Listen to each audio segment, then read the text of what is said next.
আমি যখন বাচ্চা ছিলাম পেশাব করতাম বিছানায়, ঠান্ডা লাগতো, গরম লাগতো, আমার বাবা পরিশ্রম করে আমার প্রত্যেকটা কষ্ট দূর করে দিয়েছে। আল্লাহ, আমার বাপ যেমন রহম করেছে, তুমিও আমার আব্বাকে আমার আম্মাকে রহম করো। বলেন সবাই আমিন। এই ছিল প্রথম আয়াত। এবার আসুন আমরা ব্যাখ্যায় ঢুকে যাই, মূল ব্যাখ্যা। বাবার মর্যাদা বেশি না মায়ের মর্যাদা বেশি? মাশাআল্লাহ মাশাআল্লাহ, আমি মন ভরে গেল। আসলে কি জানেন, অডিয়েন্স যখন অ্যাক্টিভ হয়, শক্তিশালী হয়, বক্তার কথা অটোমেটিক্যালি সুন্দর হয়ে যায়, ঠিক কিনা বলেন? মায়ের মর্যাদা বেশি। আমি কয়েকটা কারণ পেয়েছি কোরআন থেকে। এক, বাপ আপনাকে গর্ভে ধারণ করে নাই, গর্ভে ধারণ করেছে কে? মাশাআল্লাহ। আপনি যখন দুনিয়াতে এসেছেন, আপনার বাপ আপনাকে বুকের দুধ পান করান নাই, আপনার বুকের দুধ পান করিয়েছে একজন, তিনি কে? মা। এই দুই কারণে ইসলাম মাকে সবচেয়ে বেশি সম্মান দিয়েছে। এবার একটু ভাবেন, মা যখন গর্ভবতী হয়ে যায়, রাত বাজে 2টা, রাত বাজে 3টা, আম্মা জান বিছানায় ঘুমিয়ে আছে, হঠাৎ করে পেটের বাচ্চা একটা পেটে ঠাস করে লাথি মেরেছে। এক লাথি দেওয়ার সঙ্গে সঙ্গে মায়ের চোখটা খুলে গেছে। মা একবার ডান দিক হচ্ছে, মা একবার বাম দিক হচ্ছে, একবার উঠতেছে। মায়ের দুই চোখে কোনো ঘুম নয়, সারা রাত মা নির্ঘুম কাটিয়ে দিয়েছে। সকালবেলা উঠে মা সবার জন্য নাস্তা রেডি করেছে। মা যখন খাবারের প্লেটটা সামনে নিয়ে খেতে যাবে, বাচ্চা আবার পেটে একটা লাথি দিয়েছে। শিশুটা লাথি দেওয়ার সঙ্গে সঙ্গে মা পেটের ব্যথার যন্ত্রণায় একটা লোকমা ভাত তার মুখে নিতে পারে নাই। মাটা প্লেট থেকে উঠে গিয়েছে খাওয়ার থেকে। যখন মা উঠে গিয়েছে, মায়ের চোখ দিয়ে পানি ঝরছে, একটা প্লেটের ভাত মা তার মুখে দিতে পারতেছে না। 10 মাস 10 দিন পর্যন্ত মা তার সন্তানকে গর্ভে ধারণ করেছে। আল্লাহ তাআলা বলছেন, মা যখন তার সন্তানকে ডেলিভারি করে দেয়, সন্তান যখন দুনিয়ার মুখ দেখে ফেলে, মায়ের 10 মাস 10 দিনের কষ্ট সন্তানকে দেখার সঙ্গে সঙ্গে নিমিষেই দূর হয়ে যায়। সুবহানাল্লাহ। আচ্ছা বলেন তো, আমাদের জাতির পিতার নাম কি? আপনার মনে হয় এখনো সন্দেহে আছে। কথা বুঝলে বুঝপাতা, না বুঝলে। আমি এখানে কোনো দল মতের কথা বলতে আসি নাই, আর ব্যক্তিগত কথা বলছি। আমি কোনো দলের দালাল নই, আমরা কেউ দালাল নই। আমরা ইসলামের দালাল, আমরা কোরআনের দালাল। যুবক ভাইরা, ঠিক কিনা বলো? আমরা দেখেছি 5 আগস্টের পূর্বে আমাদের উপরে জাতির পিতার নামটা চাপিয়ে দেওয়া হয়েছিল। জাতির পিতার নাম বঙ্গবন্ধু। আজকে আমরা ওপেন ডিক্লেয়ার দিয়ে বলছি, মুসলমানদের জাতির পিতার নাম বঙ্গবন্ধু নয়, মুসলমানদের জাতির পিতা ইব্রাহিম আলাইহিস সালাতু ওয়াস সালাম। কোনো ভয় আছে? আপনারা সবাই আল্লামা দেলোয়ার হোসেন সাঈদী হুজুরের নাম শুনেছেন না? ইস, আপনাকে একটা কথা বলছি, সবাইকে, আমার স্টেজ যারা আছে সবাইকে বলছি একটা কথা। এটা আমার মিডিয়া রেকর্ড হচ্ছে, যে মিডিয়ার ভাইরা যারা এসেছেন ডানে বামে, এই কথাটা আপনারা কাট করে আপলোড দিবেন। এই কথাটা এখন যেটা বলবো, সাঈদী হুজুরের ওয়াজ আমি কতগুলো শুনেছি এটা আমি আপনাকে সংখ্যায় বলতে পারবো না, তবে বিশ্বাস করেন আমার কথা। সাঈদী হুজুরের জীবনের সবচাইতে সেরা ওয়াজ, আমার ব্যক্তিগত পয়েন্ট অনুযায়ী উনি বগুড়ার মাটিতে শ্রেষ্ঠ ওয়াজ করেছেন, শ্রেষ্ঠ ওয়াজ। আপনি সার্চ করেন, আমার কথা যদি মিথ্যা মনে হয় আপনি সার্চ করেন। উনি সেই ওয়াজে বলেছিলেন, তোমরা কোন নেতার পেছনে দৌড়াও, তুমি যেই নেতার পেছনে দৌড়াও, তুমি কি বলতে পারবা যে সেই নেতা কখনো জেনা করে নাই? তুমি যেই নেতার পেছনে দৌড়াও, তুমি কি বলতে পারবা তোমার সেই নেতা দেশের টাকা মেরে খায় নাই? তুমি যেই নেতার পেছনে দৌড়াও, তুমি কি তোমার বুকে হাত রেখে বলতে পারবা যে নেতার চরিত্র ফুলের মতো পবিত্র? আর নেতা তো সেই নেতাই আসল নেতা, যেই নেতা সাহাবা একরামদেরকে নিয়ে বলে, হে সাহাবীরা, তোমরা আমার মাঝে যেই চরিত্র দেখো, যে আদর্শ দেখো, মানুষের সামনে খুলে খুলে আমার আদর্শের কথা প্রকাশ করে দাও। আল্লাহু আকবার। আর উনি একটা কথা বলতেন, আমরা হক কথা বললেই আমাদেরকে গালি দেওয়া হয়, 3টা গালি। দেখেন তো মেলে কিনা। এক হচ্ছে রাজাকার। আপনার মনে ভয় পাচ্ছেন? হক কথা বললে 1 নাম্বার ট্যাগ আসতো রাজাকার। বলেন সবাই কি কার? 2 হচ্ছে মৌলবাদ, 3 হচ্ছে জঙ্গিবাদ। তো উনি একটা গভীর কথা বলতেন, এটা বগুড়ার মাহফিলে তিনি বলেছিলেন যে আমাদেরকে যতই মৌলবাদী বলে গালি দাও আমরা রাগ করি না। কেন রাগ করি না? মৌল আসছে মূল থেকে। বগুড়ার সুলপুলেরা আওয়াজ কথা কম, বোঝেন ভালো, কাজে দিবে। মৌল আসছে মূল থেকে। উনি বলতেন মূল মানে হচ্ছে গোড়া, মূল মানে হচ্ছে শেখর, মূল মানে কোরআন, মূল মানে হাদিস। আর তোমরা যারা আমাদেরকে মৌলবাদী বলে গালি দাও তারা সব আগাবাদী। এবার কন আপনারাই, এবার বিচার আপনাদের হাতেই দিলাম। বলেন তো গাছের গোড়ায় শক্তি বেশি হয় না আগায়? আগায় না গোড়ায়? উনি বলতেন আমরা থাকি গাছের গোড়ায়, তোমরা থাকো গাছের আগায়। বাড়াবাড়ি বেশি কইরো না, আলেমদেরকে ধরে জেলখানায় বন্দি করো না। বেশি বাড়াবাড়ি করলে সময় আসবে এমন 16 কোটি মানুষ মিলে গাছের গোড়ায় একটা ঝাঁকুনি মারবে, মামুর বাড়ি দিল্লি গিয়ে পড়বা, দিল্লি গিয়ে তারা সবাই পড়েছে। এটা কোনো রাজনীতির বক্তব্য নয়। যদি এটাকে কেউ রাজনীতির বক্তব্য হিসেবে ধরতে চায় তবে বুঝতে হবে সে স্বৈরাচারের দালাল বগুড়ার ভাইরা, ঠিক কিনা বলেন? উনি বলতেন, উনি কি বলতেন এটা আমি বাস্তবে মিল পেয়েছি। উনি বলতেন তোমরা আমাকে ধরবা, জেলে দিবা, বন্দি করবা, হত্যা করবা, তবে মাথায় রেখো আমি সাইদি হয়তো একদিন থাকবো না, বাট আমি সাইদিকে হত্যা করলে কি হবে? আগামীতে হাজার হাজার সাইদি আল্লাহ নিজেই পাঠিয়ে দিবে যুবক ভাইরা। তার প্রমাণ হচ্ছে আমাদের সকলের প্রিয় রাহবার আল্লামা ডক্টর মিজানুর রহমান আজহারি হুজুর। আরে কিসের সেলিব্রিটি? নায়ক বলেন, গায়ক বলেন, ইন্টারন্যাশনাল ফুটবল প্লেয়ার থেকে শুরু করে ক্রিকেটার, সবাইকে আপনি এক মঞ্চে নিয়ে আসেন। এটা আমি আগেও বলেছি, আজও বলছি। সবাইকে আপনি এক কাতারে নিয়ে আসেন আর আজহারিকে একটা মাঠে নিয়ে আসেন, গ্যারান্টি দিয়ে বলতে পারবো সবার লোক যে পরিমাণ হবে আজহারির লোক তার চাইতে কমপক্ষে 90 ভাগ বেশি হবে বগুড়ার ভাড়া। আমি এটা অহংকার নিয়ে বলি নাই, আমি আমার কোনো ইগো থেকে বলি নাই। আমি বলতে চাই ইসলাম এমন একটা ধর্ম, কোরআন এমন একটা কিতাব, এই কিতাব যার ভেতর ঢুকে যায় তার ভালোবাসা রুখে দেওয়ার সাধ্য এই জমিনে কারো নাই। আমি বলতেছিলাম জাতির পিতার নাম বঙ্গবন্ধু নয়, জাতির পিতার নাম, আর একটা ক্লিয়ার হয়ে যায়, জাতির পিতার নাম বঙ্গবন্ধু না জাতির পিতার নাম ইব্রাহিম আলাইহিস সালাম। আচ্ছা ভাইয়ারা, রাত তো 12টা বেজেই গেল, 1 ঘন্টা তো ওয়াজ হয়ে গেল, আরেকটু ওয়াজ কি করা যায় না? আমার তো মনে হয় 12টার পরে কেন, শুধু যদি ভোর রাত পর্যন্ত ওয়াজ হতো বগুড়ার সন্তানরা দোয়া করে নামাজ পড়ে বাসায় ফিরে যেত।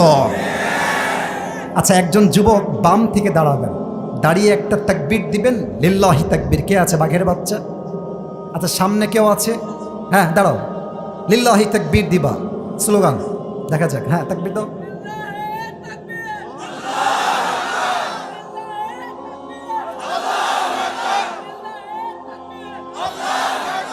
তোমার বিয়ে কনফার্ম, বসো। সাউন্ড আছে ভালো ব্যাটার। আচ্ছা আমার সঙ্গে একটা দেন দেখি। নারায়ে তাকবীর। এখন আমি যে হাদিসটা বলবো, হাদিসের রেফারেন্স হচ্ছে বুখারী শরীফ। হাদিসের ক্ষেত্রে এর চাইতে অথেন্টিক হাদিস কি আর কোনোটা হতে পারে ভাই? সবচেয়ে হায়ার লেভেল বুখারী শরীফ। হাদিসে এসেছে ইব্রাহিম আলাইহিস সালাতু ওয়াস সালামের সন্তানের নাম হচ্ছে ইসমাঈল আলাইহিস সালাতু ওয়াস সালাম। বলেন তো ইসমাঈলের মায়ের নাম কি ছিল? একটা ভুল ধরাই দিই ভালোবাসার সাথে, হাজরা নয়, নাম হচ্ছে বিবি হাজার। না না, আমি আপনার ভুল ধরাচ্ছি ভালোবাসার সাথে, এটা কোনো অপমান নয়। আমরা বলি বিবি হাজরা, না, উচ্চারণটা হচ্ছে বিবি হাজার। আচ্ছা, ইসমাঈল আলাইহিস সালাম যখন বড় হলেন তিনি বনু জুরহুম গোত্র থেকে একজন মেয়েকে বিয়ে করলেন। তো ঘটনায় এসেছে হাদিসে, একদিন ইব্রাহিম আলাইহিস সালাতু ওয়াস সালাম ছদ্মবেশে ইসমাইলের বাসায় আসছে, এসে দরজায় নক করেছে, বলছে কেউ কি বাসায় আছে? ইসমাইল আলাইহিস সালামের স্ত্রী বলেছে হ্যাঁ বাসায় আছি, কি লাগবে বলেন। ইব্রাহিম আলাইহিস সালাম ডাক দিয়ে বলছে ইসমাইল কোথায়, সে কি বাসায় আছে নাকি? বলছে না না বাসায় নাই, আপনার কি দরকার বলেন। বলছে ইসমাইল কেমন আছে, সে কেমন স্বামী? বলছে একদম ভালো স্বামী না। মা তুমি কেমন আছো? বলছে আমি একদম ভালো নাই। কিছু কিছু মেয়ে আছে দেখবেন, এখানে স্বামী যারা আছেন ভাই আপনারা আমার দুঃখ বুঝবেন, আর যাদের বউ নাই তারা আগামীতে আমার দুঃখ বুঝবা। যাদের বউ আছে এবং ডিমান্ডই বেশি তারাই বুঝে বউ পালার যন্ত্রণা কত বেশি, ঠিক কিনা? আল্লাহ মাফ করো, আল্লাহ মাফ করো। যাই হোক, আমি যেটা বলছিলাম, মেয়েটা বলছে আমি ভালো নাই, আমার স্বামী ভালো না, আমি ভালো নাই। এবার দেখেন নবীর কথা কত সুন্দর। ইব্রাহিম আলাইহিস সালাম বলছেন মা ইসমাইল যখন ফিরে আসবে ইসমাইলকে ডাক দিয়ে বলবা একজন মুসাফির তোমার খোঁজে আসছিল, নাম হলো তার ইব্রাহিম, তোমাকে মেসেজ দিয়েছে একটা, তোমার দরজার কপাট চেঞ্জ করে ফেলবা, দরজার কপাট চেঞ্জ। যখন ইসমাইল এসেছে বউ বলছে অমুক একজন আগন্তুক ব্যক্তি মুসাফির মুরব্বী বৃদ্ধ আমাকে বলে গিয়েছে তোমাকে তোমার দরজার কপাট চেঞ্জ করতে হবে। নবীর কথা নবী বোঝে, বাপের কথা ছেলে বোঝে, ছেলের কথা বাপ বোঝে, ঠিক কিনা বলে? ইসমাইল আলাইহিস সালাম বুঝে গিয়েছেন আমার বাপ ইঙ্গিত দিয়েছে জীবনে খুশি হতে চাইলে এরকম নাশকর বউ দিয়ে খুশি হওয়া যাবে না, ঠিক কিনা বলে? সঙ্গে সঙ্গে ইসমাইল আলাইহিস সালাম তার প্রথম স্ত্রীকে তালাক দিলেন, সে বাড়ি থেকে বের হয়ে গেল। সেকেন্ড টাইম ইসমাইল আলাইহিস সালাম যখন সেকেন্ড বিয়ে করলেন, আবার তার বাবা আসলেন, এসে বলছে বাসায় কি কেউ কেউ উঠছে মাঝখানে একজন, এই ছেলে বসো না, বসো বসো, ওখানে বসো, ওখানে বসো, ওয়াশরুমে পড়ে যাও বাবা, বসো বসো, বসে পড়ো, কলিজার ভাই বসে পড়ো, একটু বসে পড়ো। আচ্ছা যেটা বলছিলাম, এসে বলছে ইসমাইল কি আছে? বলছে নেই, আপনার কি লাগবে আমাকে বলেন। বলছে তোমার স্বামী ইসমাইল কেমন আমাকে বলো দেখি। বলছে মাশাআল্লাহ আলহামদুলিল্লাহ, আমার স্বামীর মতো স্বামী আর কেউ হয় না। সুবহানাল্লাহ পড়বেন না আপনার সবাই? আচ্ছা মা তুমি কেমন আছো, তোমার সংসার কেমন চলছে? বলছে আলহামদুলিল্লাহ, আমার মতো সুখী মেয়ে আল্লাহর এই জমিনে দ্বিতীয়টা আর কেউ নাই, আল্লাহু আকবার। এবার ইব্রাহিম আলাইহিস সালাম ডাক দিয়ে বলছে মা আমার একটা মেসেজ তুমি ইসমাইলকে পৌঁছায় দিও। ইসমাইল যখন বাসায় আসবে বলবা তোমার জন্য একজন মুরব্বী এসেছিলেন, তিনি বলে গিয়েছেন হে ইসমাইল তোমার যেই দরজার কপাটটা আজকে তোমার বাসায় আছে, যতদিন বেঁচে আছো এই দরজার কপাট কখনো চেঞ্জ করতে যাবা না। এর মানে তোমার যেই বউটা আছে এটা শুকরগুজার বউ, এটা কৃতজ্ঞ বউ, যতদিন বেঁচে আছো এই বউকে তালাক দেওয়া যাবে না, ঠিক কিনা বলেন? আচ্ছা আমি এখানে আসলাম কই থেকে? ওই যে আয়াত থেকে, আব্বা আম্মার প্রতি সৎ আচরণ করবেন। এখন প্রবলেম বোঝেন, আমি আর একবার দেখতে চাই বউ যেন কার কার আছে, একটু প্লিজ বউ যেন কার কার আছে। আচ্ছা হাত নামা, হাত নামা। আপনারা দেখবেন মায়েরা যারা এসছেন, মায়েরা আমার বোনেরা একটু কান খাড়া করবেন। আমি আসিফ হুজুর কবে আসবো জানি না, বাট এই কথা বলে দিয়ে যাই, আমরা যারা জামাই আছি মানে স্বামী যারা আছে এখানে, আমাদের প্রবলেম কোথায়? মাকে খুশি করলে বউ নারাজ হয়ে যায়, বউকে খুশি করলে মা নারাজ হয়ে যায়। বলেন ভুল বললাম না ঠিক বললাম? আমি আপনাকে ট্রিক শিখাই দিয়ে যাচ্ছি আজকে, তাহলে বউ হয়েছে বা আগামীতে হবে। দেখেন ইসলামে 3 জায়গায় মিথ্যা বলা জায়েজ। কয় জায়গায়? 1 নাম্বার, বউয়ের কাছে আপনি ইচ্ছা মতো মিথ্যা বলতে পারবেন। সুবহানাল্লাহ পড়বেন না? আচ্ছা মনে করেন যে বউ আপনার রেগে আছে আপনার মায়ের জন্য, মা একটা খারাপ ব্যবহার করেছে, আপনি বউকে বলবেন জান এদিকে আসো, একটা কথা আছে। বউ বসবে, কি কথা বলো, এটা জায়েজ। কিন্তু মুরব্বীরা শোনেন আমার কথা, যুবক ভাইয়ারা শোনেন আমার কথা, বউকে বলবেন যে বউ আমার মা তোমাকে অনেক ভালোবাসে, কালকে বাসায় ছিলাম মায়ের কাছে, মা যে তোমার কত প্রশংসা করলো, আমার বউর এইটা ভালো, আমার বউর ওইটা ভালো, আমার বউ এত ভালো এত ভালো, এরকম বউ আর কারো হতে পারে না। যখন আপনি আপনার বউয়ের কাছে এই প্রশংসা করবেন, দেখবেন আপনার বউ আপনার মায়ের শত্রু নয়, আপনার মায়ের একজন টাটকা ফ্যান হয়ে যাবে, ঠিক কিনা বলে? আচ্ছা, যখন মায়ের কাছে আসবেন সেম ক্যারেক্টার, যে মা আমার বউ তোমার বড্ড ভালোবাসে, এই যে তোমার শাড়ি নাই, আমার বউ বলে তুমি মাকে শাড়ি দাও, তুমি মাকে মোবাইল ফোন দাও, ভালো জামা দাও। আরে মিয়া, যখন বউয়ের পক্ষ থেকে মাকে বলবেন এই কথা, আপনার মা আপনার বউকে ঘৃণা নয়, কলিজার থেকে ভালোবাসতে শুরু করে দিবে, ঠিক কিনা বলে? এখন আমাদের সমস্যা কোথায়? অনেক যুবক মায়ের কথা শুনে বউকে তালাক দিয়ে দেয়, অনেক যুবক বাপের কথা শুনে বউকে তালাক দেয়। এরকম আছে না নাই? ইব্রাহিম আলাইহিস সালাম একজন নবী, আপনার বাপ কোনো নবী নয়। আপনাকে মাথায় রাখতে হবে, তালাক এটা আসল সমাধান নয়, বরং অ্যাডজাস্ট করে থাকতে পারলেই জীবনটা সুন্দর হয়ে যায়, ঠিক কিনা বলেন? আচ্ছা, মা বোনদের জায়গা কি ডান দিকে না বাম দিকে? সামনে। ওটা কি মাঠ? ওখানে প্রজেক্টর দেওয়া আছে, আওয়াজ যাচ্ছে। আচ্ছা, মেয়েদের তালাক হয় এখান থেকে আমি পেয়েছি 3টা কারণে, দেখেন তো মেলে কিনা। 1, অতিরিক্ত জেদ, আমার আইফোন 16 লাগবে তো 16ই লাগবে। 2 নাম্বার, অনেক মেয়ে আছে স্বামীর মুখে মুখে তর্ক করে। স্বামী যদি বলে বোরকা পরো, বলবে তোমাকে তো আমি এই শর্তে বিয়ে করি নাই যে আমাকে বোরকা পরতে হবে। আপনি বলবেন এই দেখেন আমার মুরব্বীরা বামে আছেন, আপনাদেরকে আমি হাতে হাত রেখে বলছি, আমি মা বোনদেরকে অসম্মান করার জন্য মাহফিলে আসি নাই। যেই মেয়ে আমার বাসায় থেকে পর্দা মেনটেন করবে তাকে আমি তালাক দিতে বাধ্য হব। যুবক ভাই, পর্দা করবে না মানে ওর 14 গোষ্ঠী পর্দা করতে বাধ্য হবে, ঠিক কিনা বলে? মেয়েরা অনেকে মুখে মুখে তর্ক করে। 3 নাম্বার, মেয়েরা বাপের থেকে মায়ের থেকে কুপরামর্শ নেওয়ার জন্য অনেক মেয়ের সংসার 1 থেকে 2 মাসের মাঝেই তালাক হয়ে যায়, ঠিক কিনা বলে? এজন্য আমরা আয়াত থেকে শিখলাম, আব্বা আম্মার সঙ্গে সৎ আচরণ করব, তবে এটা একটা লিমিট আছে। আব্বা আম্মা আমাকে ইসলাম যে আদেশ করবে আমি মানতে বাধ্য, আব্বা আম্মা আমাকে ইসলামের বাইরে আদেশ করবে, আমার কথা একটা, জীবন থাকতে ইসলামের বাইরে কোনো কাজ করব এটা চুল পরিমাণ বরদাস্ত হবে না, ঠিক কিনা বলে? একজন সাহাবী, তার নাম হচ্ছে আলকামা। নামটা কে ধরতে পেরেছে বলেন? নামটা কি ছিল? আলকামা। আচ্ছা বলেন তো, হাদিসে এসেছে একটা হাদিস, যেই বান্দা মৃত্যুর সময় কালেমা পড়তে পারে সে কি জাহান্নামে যাবে না জান্নাতে যাবে? এখানে একটা প্যাচ আছে। মুরব্বীরা আপনারা খুবই অ্যাক্টিভ, খুব ওয়াজ শুনছেন, আমার খুব ভালো লাগছে বিষয়টা। কালেমা পড়লেই জান্নাতে যাওয়া যায় না, ঈমান থাকতে হবে। আর একটা ভুল ধারণা ভেঙে দেয়, অনেকে ভাবেন রোজার মাসে মরলেই একদম সারা জীবনের জন্য জান্নাতি। এটা সঠিক ধারণা নয়, বরং ঈমান যার আছে, আমল যার ঠিকঠাক, তাকে জান্নাত দিবে একজন। বলেন সবাই, তিনি কে? আলকামা নবীর একজন সাহাবী। মৃত্যুর সময় যখন আসলো, জবান দিয়ে কালেমা বের হয় না, একদম বোবার মতো আটকে আছে, একদম বোবা। সাহাবীরা তালকিন করছে, কালেমা পড়ো কালেমা পড়ো কালেমা পড়ো। আলকামা শুয়ে আছে, কালেমা মুখ দিয়ে বের হয় না।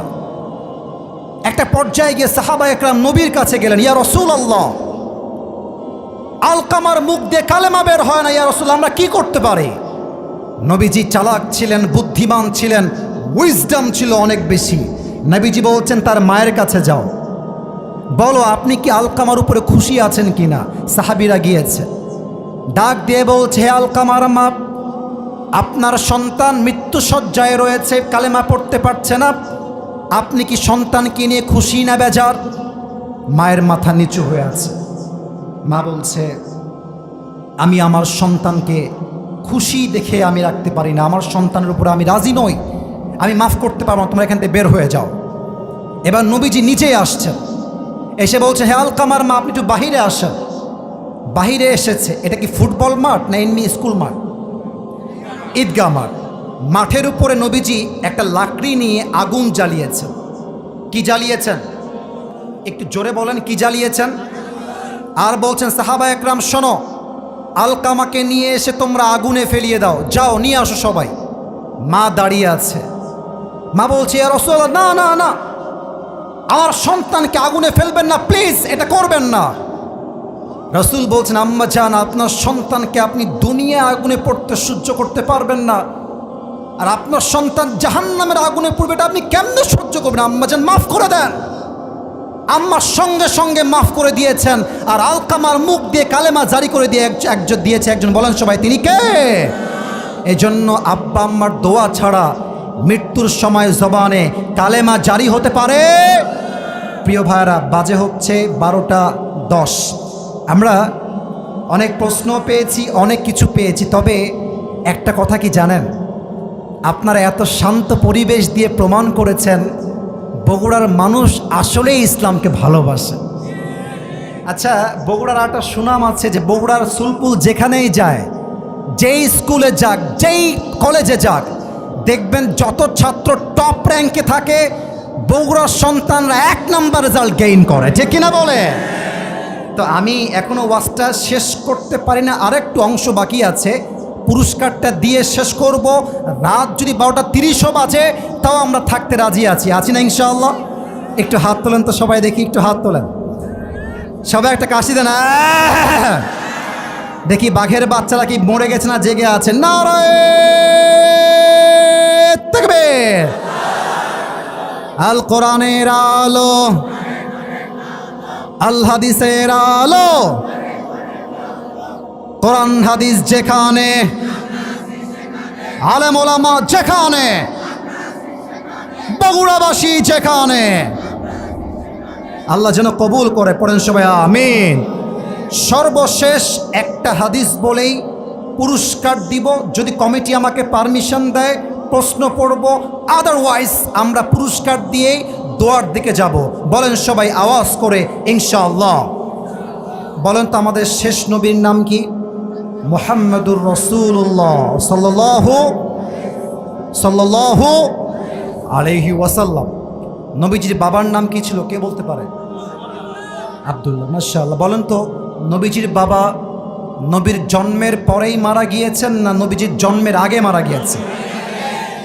আর একটা প্রশ্ন, আপনারাই উত্তর দিবেন না, আপনারা পেরে যাবেন, আপনারা একটু চুপ থাকেন, আপনারা বলবেন না, একটু থামেন। বলেন তো নবীজির মা ইন্তেকাল করেছেন, নবীর বয়স তখন কত ছিল? সবাই জানে, বলে সবাই মারহাবা। কেমনে মারা গেছেন এই হাদিসটা বলে পুরস্কার, জাস্ট এই হাদিস। নবীজি মক্কার থেকে মদিনায় আসছিলেন একটা সফর থেকে। এটাকে এখন সায়েন্সের ভাষায় বলা হয় হার্ট অ্যাটাক। বাসায় যখন ফিরে আসবেন, একটা পাহাড়ে নবীজি আছেন মায়ের সঙ্গে, চতুর্পাশে হিল ট্র্যাক্স এরিয়া, গাছ দিয়ে ভরা, অন্ধকার। নবীজি যাচ্ছেন, মাও যাচ্ছেন। হঠাৎ করে নবীজির মা, আমার ডান হাত দেখবেন, একদম রাইট, পেছনে ঠিক বলেছেন, ডান হাত দেখেন, বুকে একটু শক্ত করে হাতটা ধরে, হাদিসে আসছে এই হাতটা ধরে উট থেকে নেমে গেছেন এবং জমিনে এভাবে বসে আছেন। নবীজি একজন বাচ্চা, জাস্ট 6 বছর বয়স। মায়ের বুকের ব্যথা দেখে নবীজি আর কষ্ট সহ্য করতে পারেন নাই। মায়ের কাছে দৌড় দিয়ে এসে বলছে, মা লাকি ইয়া উম্মি, মা আপনার কি হয়েছে, মা আপনার কি লাগবে, আমাকে বলেন, মা আপনার কি লাগবে, আমি আপনাকে দেব। নবীজির মা ইঙ্গিত দিয়ে বলছেন, নবীজিকে ডাক দিয়ে বলছেন, ইয়া মুহাম্মদ, তোমার বুকটা আমার কাছে নিয়ে আসো, তোমার বুকে একটু মাথা রেখে আমি শুতে চাই। নবীজির মা যখন নবীজির বুকে জাস্ট হাতে এমনি মাথা দিয়ে শুয়েছেন, নবীজি মায়ের চোখের দিকে ফ্যাল করে তাকিয়ে আছেন, আর নবীর মাও নবীজির দিকে এমনভাবে তাকায় আছে। শেষ দেখা, মায়ের সঙ্গে সন্তানের শেষ বিদায়ের পালা। নবীজি মাকে ডাক দিয়ে বলছেন, মা আপনার কিছু হবে না, মা আমি আপনার সঙ্গে আছি, মা আপনার কিচ্ছু হবে না, মা আমি আপনার সঙ্গে আছি, মা আপনি টেনশন করবেন না। নবীজির মা ডাক দিয়ে বলছে, ইয়া মুহাম্মদ, কুল্লু জাদীদিন গাল ওয়া কুল্লু হাইয়িন মাইয়িত ওয়া লাকাদ ওয়ালাদতু তুহরা। হে মুহাম্মদ, প্রত্যেক নতুন জিনিস একদিন পুরাতন হয়ে যায়, প্রত্যেক জীবিত মানুষ একদিন লাশ হয়ে যায়। কিন্তু আমি আমেনার বিশ্বাস, আমি এমন একজন সন্তানকে জন্ম দিয়েছি যার আলোতে পুরো পৃথিবীটা আলোকিত হয়ে যাবে। সুবহানাল্লাহ। এই কথা বলেই নবীজির মা নবীজির কোলে শেষ বিদায় নিয়ে দুনিয়ার থেকে বিদায় হয়ে গেল। আমি যখন লাস্ট টাইম উমরাহ করতে গেলাম, নবীজির হাদি সাহেব যারা এখানে এসেছে তারা বুঝবেন, নবীজির মায়ের কবর যেখানে হয়েছে চতুর্পাশে খালি পাথর আর পাথর। আমি জাস্ট ভাবলাম যে এই পাথরের মাঝে নবীজির মাকে উম্মে আইমান এবং নবী দাফন করলেন কেমনে। আমি জাস্ট এটা ভাবছিলাম যে এই পাথরগুলো হটিয়েছে কেমনে। হিল ট্র্যাক্স এরিয়া, চতুর্পাশে পাথর, পাহাড়, গাছগাছালি, কোথাও কোনো মানুষ নাই, কেমনে দাফন করেছে। আমি জাস্ট দাঁড়িয়ে এটাই ভাবছিলাম যে দাফন করলো কেমন। যখন নবীজি মাকে দাফন করে ফেলেছেন, আমি হাদিসটা একটু অভিনয় করে বোঝাচ্ছি, প্র্যাকটিক্যালি অভিনয় করে।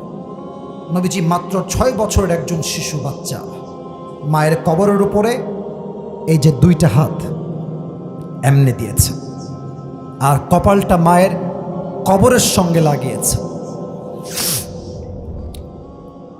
হাওমাও করে চিৎকার দিয়ে ডাক দিয়ে বলছে, মা আপনি কোথায় গেলেন মা? আমার তো বাবা নাই, আমার তো কেউ নাই, আপনি ছাড়া দূরে তো আমার পুরো অন্ধকার দুনিয়াটা। মা আপনি কোথায় গেলেন? আসেন মা, উঠে আসেন, আমি আপনার সন্তান, আপনার অপেক্ষায় আছি মা, আপনাকে ছাড়া আমি কোথাও যাব। হাদিসে আসছে উম্মে আইমান দাসী ছিলেন, নবীজির ডান হাতটা এমনি ধরে ছ্যাঁচড়ায় ছ্যাঁচড়ায় পেছনে নিয়ে গেছে। যখন পাহাড় থেকে নিচে নামিয়েছে নবীজিকে, নবীজি উম্মে আইমানের হাতটাকে এমনি ছাড়িয়ে আবার মায়ের কবরে দৌড় দিয়ে আসছে। বলছে আমি আমার মাকে ছাড়া কোথাও যাব না, আমি মাকে নিয়ে যাব, আমি মাকে ছাড়া কোথাও যাব। উম্মে আইমান আবার নবীজিকে ধরে বাসায় নিয়ে আসছে, খুব জোর করে, শক্ত করে। দীর্ঘ 57 বছর পর নবীর বয়স যখন 63, নবীজি মায়ের কবরে আবার আসছে। হাদিসের শেষাংশে আছে, আপনাদের সব পড়ছি, একটু সময় হাদিসটা শেষ করতে দেন। আমি এখানে স্পেস বেশি পাচ্ছি না, তাই আমি হাদিসের শেষাংশটা যতটুকু ব্যাখ্যা দিতে পারি জাস্ট দেওয়ার ট্রাই করছি। এটা আমার হাদিসের শেষাংশ। এই ডান হাঁটু হাদিসে আসছে নবীজি উঠিয়েছেন, বাম হাঁটু নবীজি উঠিয়েছেন, এই বুক বরাবর একদম বাচ্চা শিশুর মতো 2টা হাঁটু বুকের কাছে দিয়েছেন। এবার আমার 2 হাত দেখেন, এই 2টা হাত এমনি দিয়ে মাথাটা নিচু করে মায়ের জন্য নবীজি হাউমাও হাউমাও করে কান্না শুরু করে দিয়েছে। সুবহানাল্লাহ। আর নবীজি মায়ের জন্য 3টা কথা বললেন। 1, আম্মা জান, আপনি দুনিয়া থেকে যাওয়ার পরে বুঝতে পারছি দুনিয়াতে আসলে মায়ের মতো ভালো সন্তানকে দ্বিতীয় আর কেউ বাঁচতে পারে না। বলেন আমার কথা ভুল বললাম না ঠিক বলেন? বলেন, মায়ের মতো সন্তানকে কেউ ভালোবাসতে পারে না। 2 নাম্বার, আম্মা আপনি যদি বেঁচে থাকতেন, আমি মায়ের সম্মান বোঝাবার জন্য এর চেয়ে কোনো দামি হাদিস আমার কাছে নাই। আমার কোনো ইলম নাই, আমার কোনো জ্ঞান নাই, আপনারা আমাকে বসিয়েছেন, আমার কোনো যোগ্যতা নাই। কিন্তু এই হাদিসের মতো দামি হাদিস মায়ের জন্য আমার কাছে সেকেন্ড কোনো হাদিস আর নাই। নবীজি বলছেন, মা আপনি যদি বেঁচে থাকতেন আর আমি এশার নামাজ জন্য দাঁড়াইতাম, আল্লাহু আকবার, আমি সানা পড়ছি সুবহানাকাল্লাহুম্মা ওয়া বিহামদিকা ওয়া তাবারাকা ইসমুকা ওয়া তাআলা জাদ্দুকা ওয়া লা ইলাহা গায়রুক। আমি নামাজ পড়ছি, নামাজ চলছে, আমি ইমাম হয়ে দাঁড়িয়ে আছি। হঠাৎ যদি মা ডাক দিয়ে বলে, ইয়া মুহাম্মদ, ইয়া মুহাম্মদ, আমি নবীজি আপনাকে ওয়াদা দিয়ে বলছি আম্মা জান, আপনি যখন আমাকে ডাক দিতেন ইয়া মুহাম্মদ বলে, আমি নামাজ ছেড়ে আপনার খেদমতে বলতাম লাব্বাইক আম্মা জান। সুবহানাল্লাহ।